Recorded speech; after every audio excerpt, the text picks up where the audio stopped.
La série Viking de la chaîne History est une représentation très historique de la vraie vie des Vikings. Non, bien sûr, c'est faux. Cette série est là avant tout pour faire du divertissement et pas forcément pour montrer une réalité historique. Même si, dans la saison 6, partie 1 et partie 2, il y a des choses intéressantes et c'est ce qu'on va voir ensemble aujourd'hui. Pour ceux qui connaissent pas la chaîne, moi c'est Tommy, je fais de la reconstitution historique viking ou scandinave de la période viking depuis 2015, donc ça fera 6 ans cette année. En reconstitution historique, normalement, on se concentre sur des sources historiques comme en histoire, parce que le but c'est de faire de l'histoire vivante. C'est une vision des choses scientifiques dans le sens que s'il n'y a pas de source, en règle générale on essaye de ne pas porter quelque chose. Exemple, dans la série Vikings, ils portent beaucoup de vêtements en cuir, sauf qu'on n'a pas forcément de source pour des vêtements comme ça, pas comme ils les utilisent en tout cas. Mais c'est pas grave parce que il y a quand même des petites choses qui sont intéressantes dans cette saison 6, et là je vais voir les deux parties.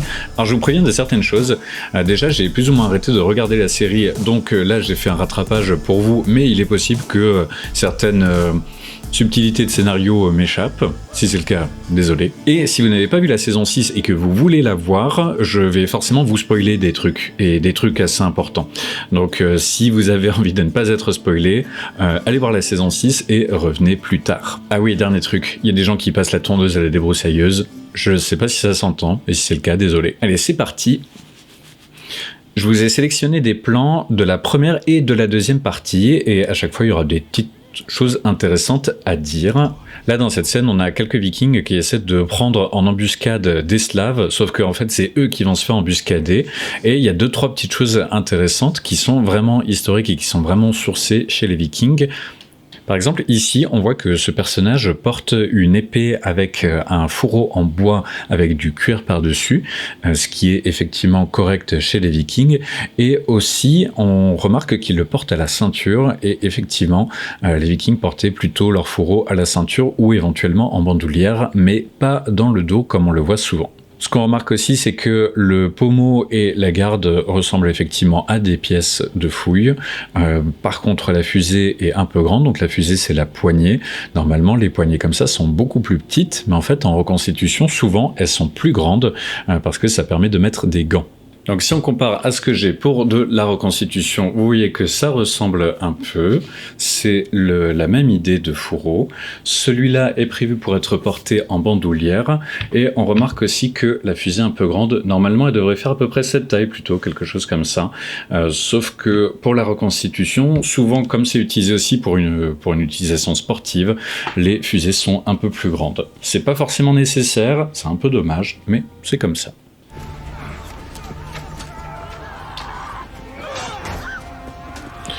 Là, on remarque quelque chose avec ce personnage. On va essayer d'arrêter sur un plan où on le voit bien. Voilà.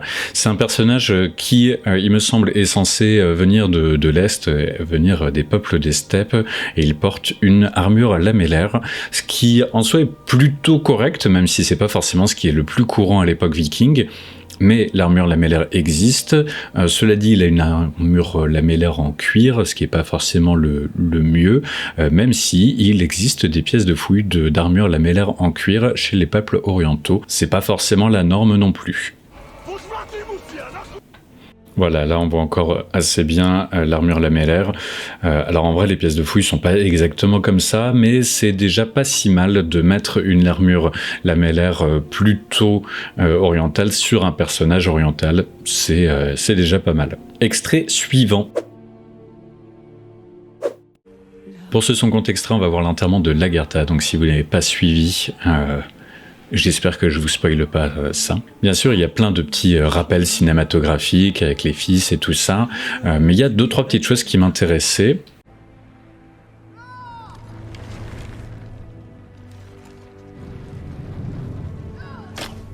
Ici, on voit des archers, enfin des archères principalement. Leurs costumes sont vraiment pas du tout attesté, pas du tout historique, même si ce sont avec des choses qui existaient à l'époque, on n'a jamais rien retrouvé qui laisse penser que les gens s'habillaient comme ça. Les arcs sont un peu fantaisistes pour certains, mais il y en a quand même qui ressemblent un peu à des pièces de fouille, notamment les 2 arcs les plus à la gauche, qui sont des arcs relativement simples, qui ressemblent un peu à des longbows en étant un peu plus courbés, même si Sur les pièces de fouille, normalement, c'est vraiment avec une seule grande courbure, mais c'est assez proche de ce qu'on retrouve à l'époque viking. Aussi, chez les vikings, le carquois est plutôt porté à la ceinture, c'est un peu plus pratique. Là, dans cette scène, ce qu'on voit qui est assez intéressant, c'est l'enterrement de Lagertha. Et juste, on va revenir au début. Et il y a quelque chose qui est assez intéressant, c'est que, effectivement, il y a certaines femmes qui étaient enterrées avec de l'équipement, comme on le voit sur ce que porte Lagertha. Alors, j'espère que je vous spoile pas la mort de Lagertha, mais bon, rip Lagertha.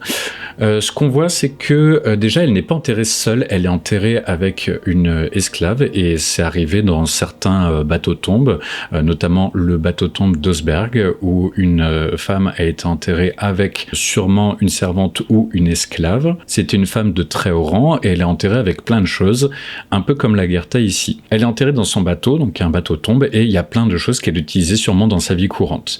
Là, pour Lagertha, c'est assez cohérent qu'elle soit enterrée avec son bouclier, avec son épée aussi. On voit qu'elle a un sax ou un séax à ses pieds, et elle a plein de petites choses qui pourront l'aider dans la vie après la mort. Chez les Vikings, il y a pas mal de façons d'enterrer les morts, mais on sait que certaines personnes très importantes pouvaient être enterrées dans des bateaux-tombes, et soit des bateaux-tombes qui étaient ensuite brûlés, donc avec une crémation, soit des bateaux-tombes qui étaient enterrés sous des tertres. C'est le cas du bateau d'Osberg. Pour certains, ça pouvait même être les deux. Là, ils vont juste faire brûler le bateau. Je suppose qu'ils avaient envie de faire brûler le bateau sur l'océan, sur la mer, mais que c'était pas possible parce que c'était l'hiver dans le scénario, quelque chose comme ça. Ça a un côté assez cinématographique, même si c'est pas forcément ce qui est le plus réaliste. My shield, my hero.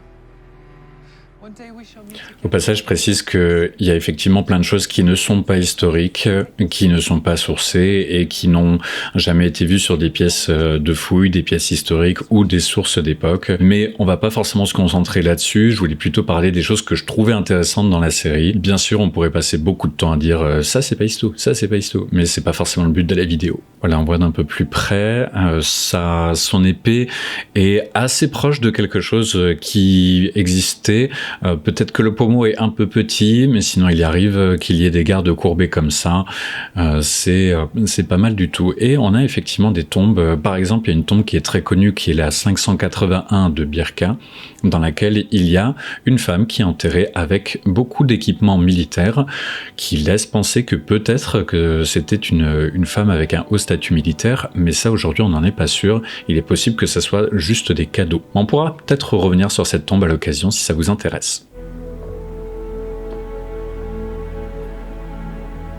Ce qu'on voit ici, c'est qu'elle est enterrée avec son arc et ses flèches, et ça aussi, c'est très juste historiquement. Il y a pas mal de tombes dans lesquelles on retrouve des flèches ou des bouts de flèches, des pointes de flèches. Extrait suivant.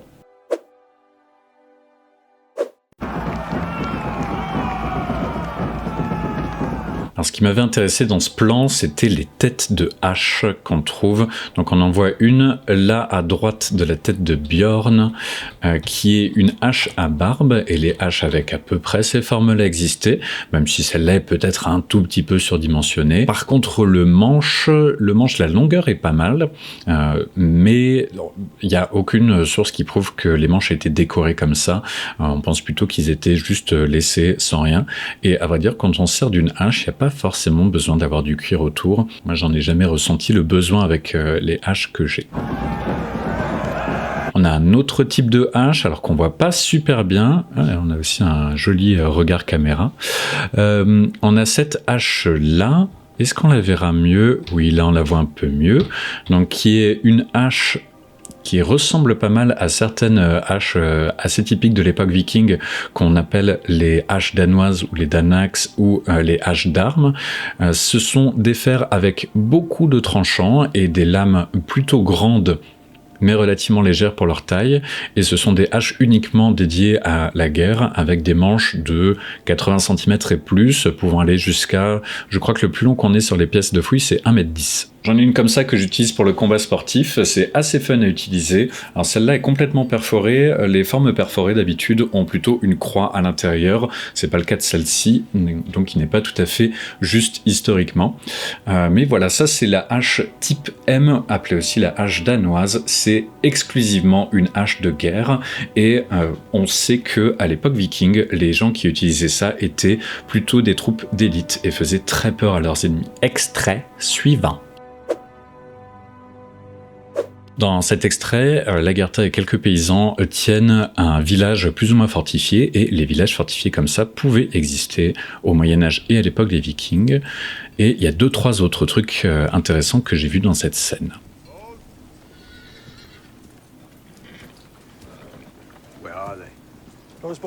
Déjà, on revoit ces formes de tête de hache qui sont assez proches de l'historique, et surtout, ce qui est pas mal là, c'est qu'elles sont pas surdimensionnées, pas trop, contrairement à ce qu'on voit la plupart du temps au cinéma et dans les séries.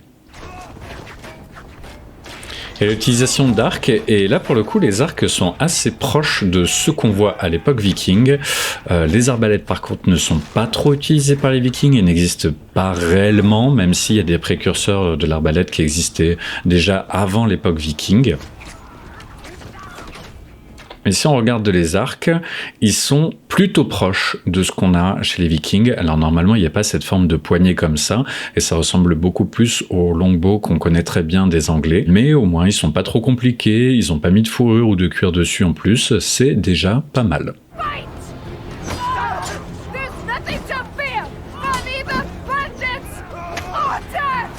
Ici, on voit une épée qui ressemble beaucoup à une épée historique au niveau de la garde et du pommeau, et il y a effectivement des pièces de fouille qui sont quasiment comme ça, toujours avec une fusée plus courte, comme je vous disais tout à l'heure, mais c'est déjà très très proche. Ce qui m'embête un peu par contre, c'est que la lame n'est pas super, mais on verra ça tout à l'heure, ils en ont fait une qui était pas mal et un peu plus proche de l'historique.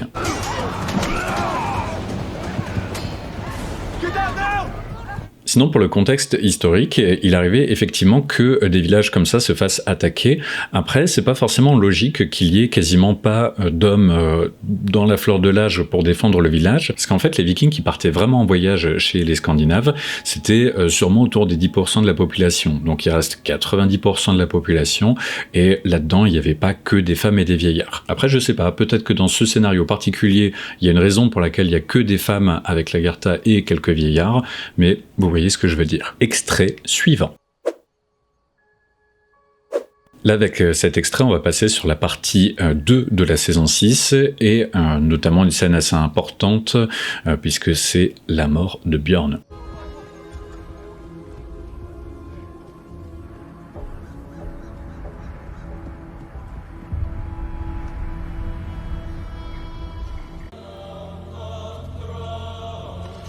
Là, dans cette scène, on a un méchant, entre guillemets, qui est en train de tirer des flèches sur notre bon Björn. Et on voit que ce sont des pointes de flèches relativement réalistes. C'est une forme de pointe de flèche qui existe effectivement chez les Vikings. Et d'ailleurs, sachez que en ce moment, si vous soutenez le Tipeee à partir de 1 € par mois, vous pouvez être tiré au sort pour gagner un jeu de pointe de flèches forgé par l'atelier de Pertinax.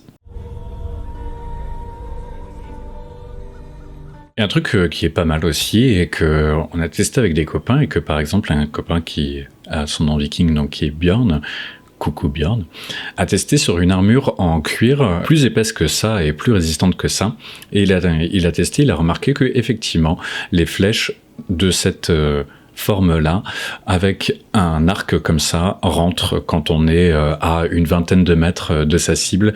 Donc ça rentre dans une armure en cuir, ça rentre même dans certaines autres armures, et pour une fois, on a une armure en cuir qui n'arrête pas n'importe quoi. Donc je trouve que c'est assez historique. I told you, Ivar, you can't kill him. He's not a god. Neither are you. Et ce pourquoi j'ai sélectionné ce clip-là en particulier, c'est pour l'épée et pour la lame de l'épée. Déjà, on a une épée très décorée, ce qui est relativement cohérent vu que Björn est un personnage de haut rang et un personnage riche. Et en plus, on voit que c'est une épée brillante, avec une lame brillante, une lame polie. Et dans tout le reste de la série, on voit tout le temps des lames brunes, ternies, noires, qui en fait la plupart du temps sont en résine en plus, et ça se voit pas mal sur certains plans. Et je trouve que c'est super intéressant de montrer enfin une épée avec une lame brillante. Alors bien sûr, il y a des imperfections sur cette épée, mais effectivement, les lames à l'époque viking étaient plutôt brillantes. Avoir une épée, c'est quelque chose qui coûte très cher, c'est uniquement pour les hautes classes sociales, du coup on ne la laisse pas rouiller. Et avoir une épée dans cet état-là est beaucoup plus cohérent qu'avoir une épée rouillée ou noircie, même quand on est un viking. Aussi, on remarque qu'il y a des garnitures très décorées et très bien finies, qui rappellent un peu une épée qui a été retrouvée à Gnestovo, donc chez les Slaves. Et avec le Björn qui voyage chez les Slaves, ça paraît assez cohérent qu'il ait une épée comme ça. Cela dit, il y a quand même des runes plus scandinaves sur la lame de l'épée, donc les deux ne vont peut-être pas ensemble, mais il y a déjà de l'idée. Si vous voulez en apprendre plus sur les épées, je pense que je ferai une vidéo dédiée à l'occasion, parce que là je suis obligé d'aller un peu vite, sinon la vidéo va durer 2 heures. Extrait suivant.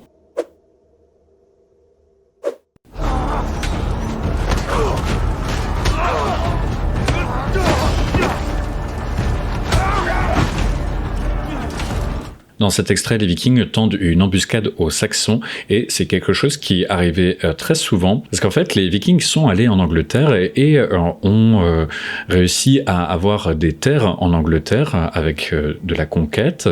Et une de leurs tactiques, c'était d'éviter la bataille rangée et de plutôt faire en sorte de harceler les ennemis et que les ennemis viennent les attaquer chez eux et que donc les Vikings puissent être installés dans des fortifications en bois par exemple et que les Saxons viennent essayer de les déloger.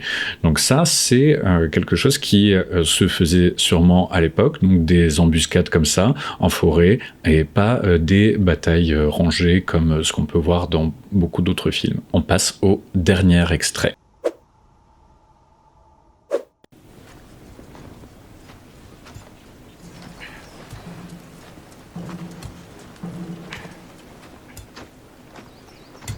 Alors pourquoi j'ai sélectionné cet extrait où Ivar vient plus ou moins faire un pourparler? C'est parce que on voit en arrière-plan qu'il y a beaucoup de soldats qui utilisent des lances. Et ça, c'est une réalité aussi, c'est que l'arme la plus courante au Moyen-Âge, c'était pas l'épée, c'était pas la hache non plus, c'était plutôt la lance.